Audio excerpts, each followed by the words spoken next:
What's going on, guys? It is Bernardo, and today is all about configuring our ADFS to use SAML or single sign-on within Splunk.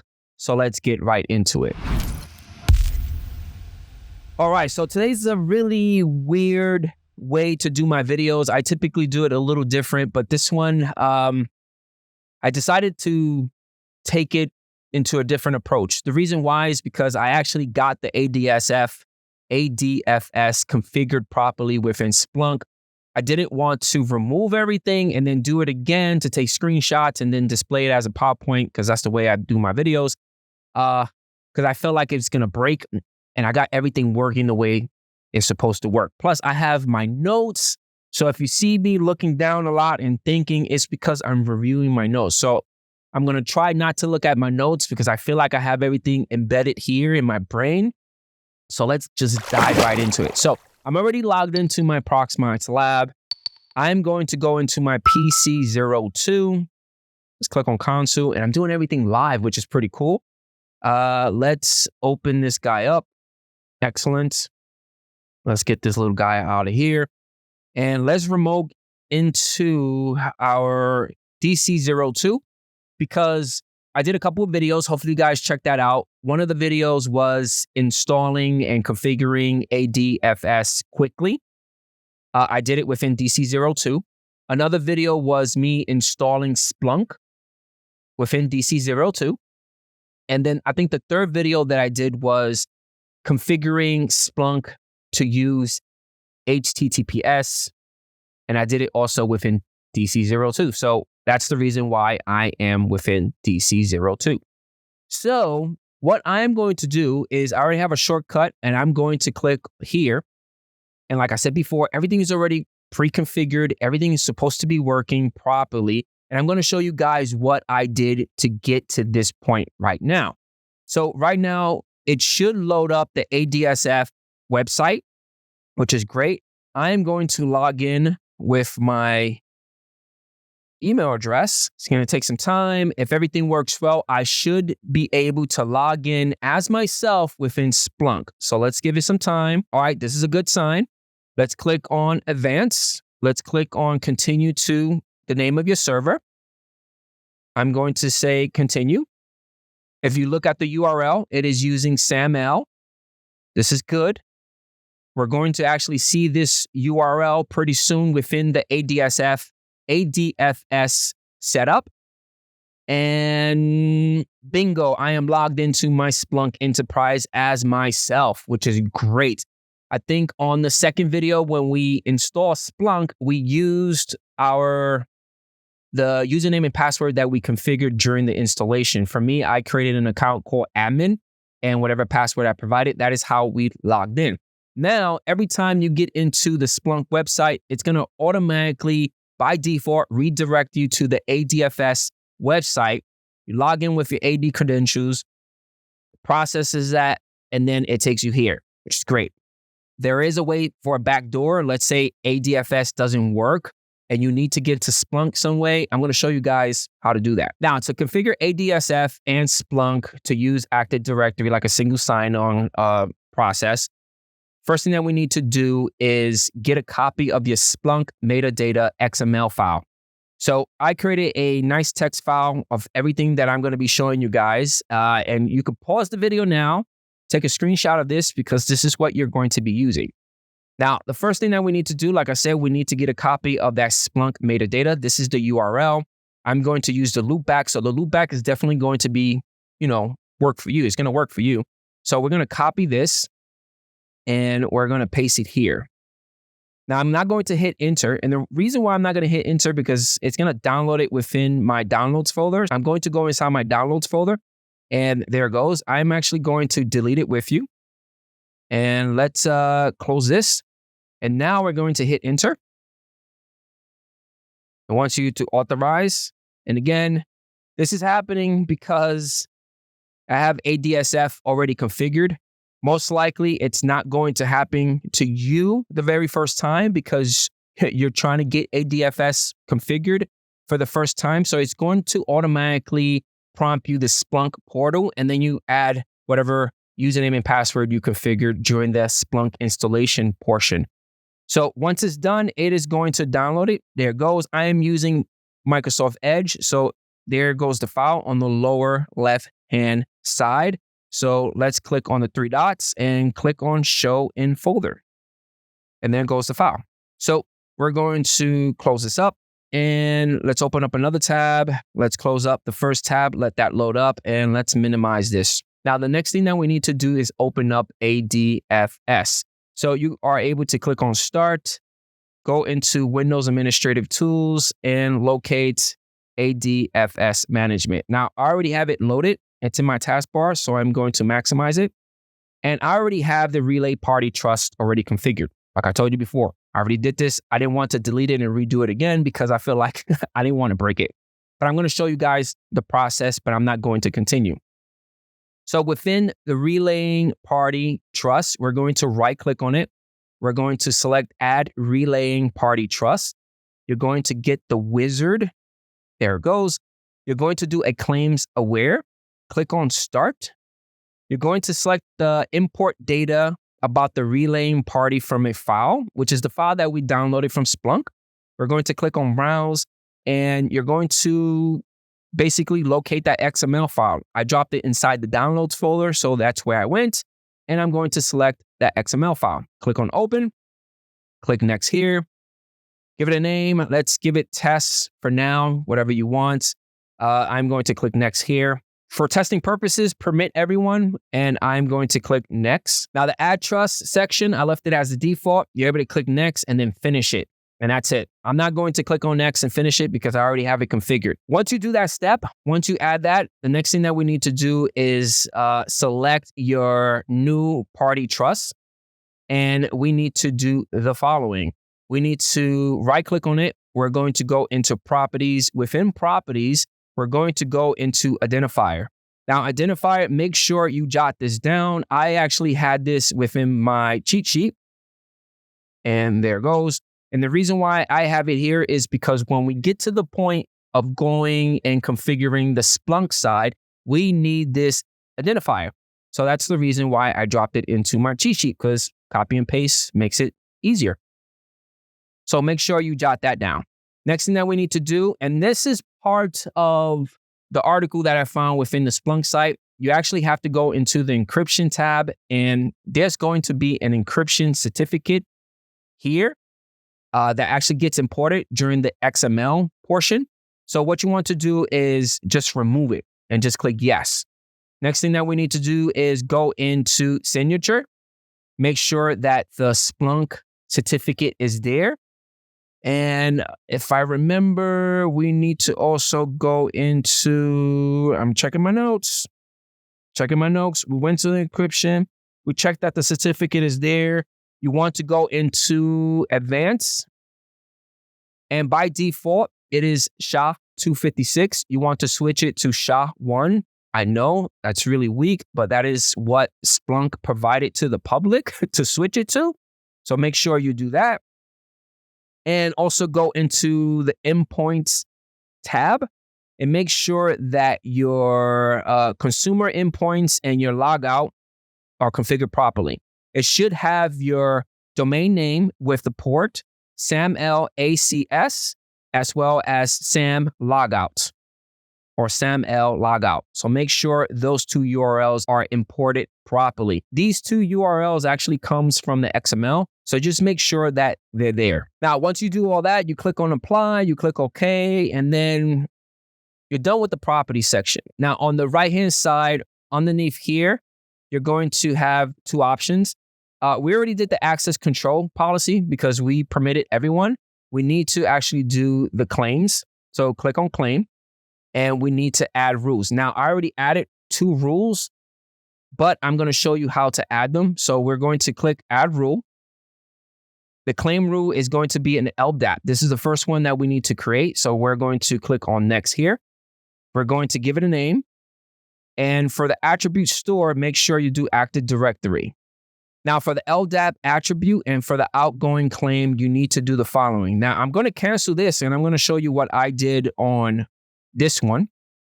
And let's double click on it. And this is it. For the first LDAP attribute, I did display name, and that's part of the dropdown. And for the outgoing claim type, I typed in real name. Real name is not part of the dropdown, so you actually have to type it in the way that you see it. Real name with the capital N. Okay. Email dash addresses, that is part of the dropdown, but mail is not part of the dropdown. So you have to type it the way you see it. The last one is token groups, unqualified names, that is part of the dropdown, and role is also part of the dropdown. So the only two that you actually have to type in would be the real name and the mail. And that's it for your first rule. Okay, get out of it. And we need to create another one. Now, the other one that we need to create would be the following. I'm going to show you it. Click on add rule. And for the claim rule, we're going to pick transform an incoming claim. We're going to click next here. We're going to give it a name, and the incoming claim type as well the outgoing claim type. I'm going to show you what I did. I'm going to cancel this. So this is it right here. Let's double click on it. And the incoming claim type would be UPN. The outgoing claim type would be name ID, and the outgoing name ID format would be the following, trans identifier. Make sure that you have it just like this, and okay, and then get out of it. Once you're done with your two rules, just click apply, click OK. I'm gonna go back into my notes to make sure we are on point. Yes, we are on point. Now, another thing that we need to do is before we head to Splunk portal to start the configuration, create an Active Directory security group. So I actually created a security group. So let's open up my Active Directory console. And I created Splunk admin. Now, the way that you see it here is the same way that you have to actually create it within the Splunk side. Okay. So this is very important. We're going to minimize this. Before we head to Splunk and start the configuration, we need to get a copy of our Federation metadata file, XML file. To do this, go into my cheat sheet again, and this is the URL. All you have to do is just change it to your full qualified domain name of your ADFS. The rest of the breadcrumb is the same. So I'm going to copy this. Let's open up another tab. I'm going to paste it. Before I hit enter, let's go into the downloads folder because I already have it in there. So we're going to kill this. And let's close this. Let's paste the URL again and hit enter. Give it some time. It will start downloading because I'm using Microsoft Edge on the lower left-hand side. It should show up. And where is that? There it goes. So there goes the file. Now it's time for us to get into Splunk. I'm going to open up my cheat sheet. And the back door is this right here. This allows me to log into Splunk and bypass the ADFS portion of it. So I'm going to right-click on this. And let's paste it, paste and go. You see how it bypasses it? It just takes me directly here. Now I'm able to use my admin account that I created during the installation part. This is what you're going to get. Once you're here, let it load up. On the upper right-hand side, we are going to go into settings. Underneath where it says users and authentication, we're going to click on authentication method. Now for you, it might be a little different. Once it loads up, we are going to click on Configure Splunk to use SAML. And once it loads up for you, you're going to automatically get a dialog box to start the configuration. For me, I'm not getting this because it's already configured. So I'm going to click on SAML configuration. And this is what you're going to get as soon as you click on that link. We need to click on Select File. You need to select your Federation metadata.xml file. And as soon as you select it, it is going to pre-populate all these text boxes for you. Okay? The only thing that it is not going to add would be the ID. And that's the reason why within my cheat sheet, I added that identifier and all I did was copy and paste into here. Also make sure that auto map rows is enabled as well as sign authentication request is enabled. Now, the last thing that we need to do is go into alias and then we need to type in the following. Because this right here actually maps the security group within AD to the security group within Splunk. Once you do all that, click on save and you're good to go on the SAML configuration portion of Splunk. So I'm going to cancel this. Now, this is the SAML group section. I already created the group. Now, to create a group is super simple. On the upper right-hand side, we're going to click on new group. The group name would be the same name that you use within your AD. For me, was Splunk admin, and whatever role you want to provide. Now, we did the ADFS and we did the Splunk configuration. We still need to do a couple of things before it actually works. So I'm going to open up my cheat sheet and we need to do the following. Open up PowerShell. And the way that you open up PowerShell is you just right click on the start menu and Windows PowerShell as an admin. We're going to click yes here for the user account control. And that is how we load PowerShell. Now, the first command that we are going to run would be the following. And I'm not going to run it because, again, everything is working for me, so I don't want to break it. So let's go inside PowerShell. I'm going to do exit to exit out of here. I did take some screenshots, and I'm going to show you the screenshots. And the first screenshot is this one right here. Once you run that first command, you're going to get this information. The reason why we're doing this is because we are locating this right here. By default, it is set to check chain exclude root. We need to change that setting to none. To change it, we need to run the following setting. This is a PowerShell command that you need to run. Once you run that and you rerun the first command that I showed you guys, it's going to be set to none. Okay. What else? Oh, the certificate. So there is a certificate that we need to grab and also import within our ADFS server. So let's close this up and let's close this up. Let's head into the ADFS management. And I am going to right click on our relay party trust. Let's go into properties. Within properties, once it loads up, let's go into, where are you? Go into signature, select the certificate, click on view. So once the certificate loads up, let's go into details. Within details, let's click on copy to file.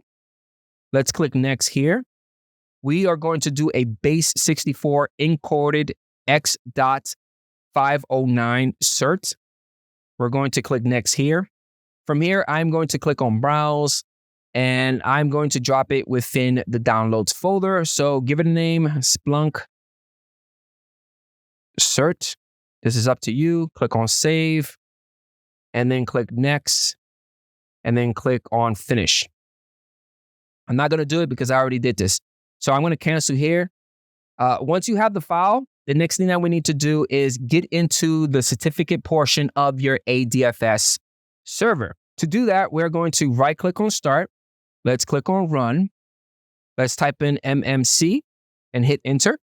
You're going to get the user account control. So click on yes. We're going to click on file. We're going to click on add remove snap-in. We're going to click on certificates, click on add. As soon as you click on add, you're going to get this. We're going to do the computer account. Click next, the local computer, which is the ADFS. Click on finish, click OK, and there we go. Now, I already have it open, so I'm going to close this up.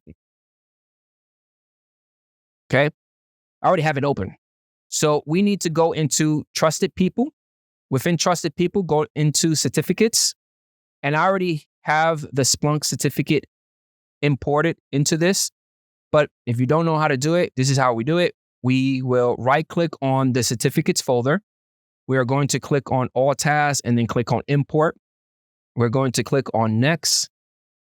We're going to click on browse, select your certificate, click on open, click on next, follow the prompts, and just make sure that it is dropped into the trusted people folder. Once it's there, we're almost done. Let me go back into my notes and make sure we are good to go. Oh, yeah. We did the certificate. We did the PowerShell commands.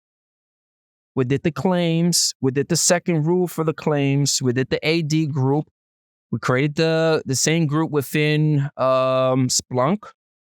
We did the relay. We remove the certificate from the encryption. We changed the algorithm, the hash algorithm. We made sure the endpoint URLs were set properly. This is me going over everything. Yeah, and I think we're done.